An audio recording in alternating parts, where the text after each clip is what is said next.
International சைபர் குற்றவாளிகள் இப்போ ஒரு புதிய டெக்னிக்கை பயன்படுத்துகிறாங்க.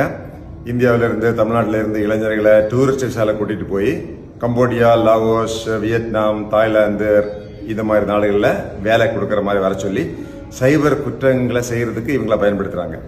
இது நீங்கள் புரிஞ்சுக்கிட்டு நீங்கள் திரும்பி போயிடலான்னு பார்த்தீங்கன்னா உங்களுடைய விசா, பாஸ்போர்ட்டை முடக்கி வச்சுருவாங்க. இதே மீறி நீங்கள் தகராறு பண்ணிங்கன்னா அவங்க உங்களை மிரட்டுவாங்க. இந்திய கவர்மெண்ட்டுக்கு நாங்கள் சொல்லிடுவோம், தமிழ்நாடு காவல்துறைக்கு உங்களுக்கு சொல்லிடுவோம், உங்களை ஜெயிலில் போட்டுருவாங்க, ஏன்னா இந்த எல்லா மோசடியுமே உங்கள் ஃபோனை வச்சு தான் பண்ணியிருக்கிறோம் அப்படின்னு மிரட்டிடுவாங்க.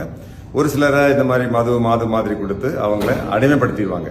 இதுக்கு ஒரு பேர் இருக்குது, சைபர் அடிமைகள், சைபர் ஸ்லேவரி.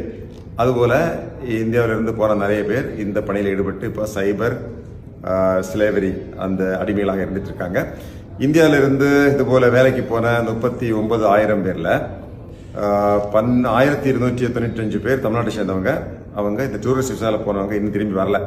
இப்படிப்பட்ட ஆபத்து இருக்குது. எனவே இது போன்ற நாடுகள், வியட்நாம், லாவோஸ், கம்போடியா போன்ற நாடுகளில் வேலைக்கு போகிறதா இருந்தால் அந்த ஏஜென்சி இந்த இமிகிரேஷன் போர்ட்டல் ஆஃப் இந்தியா அதில் ரெஜிஸ்டர் பண்ணிக்கிறாங்களா, நியாயமானவங்க தானா அப்படின்னு பார்த்ததுக்கு பிறகு போங்க.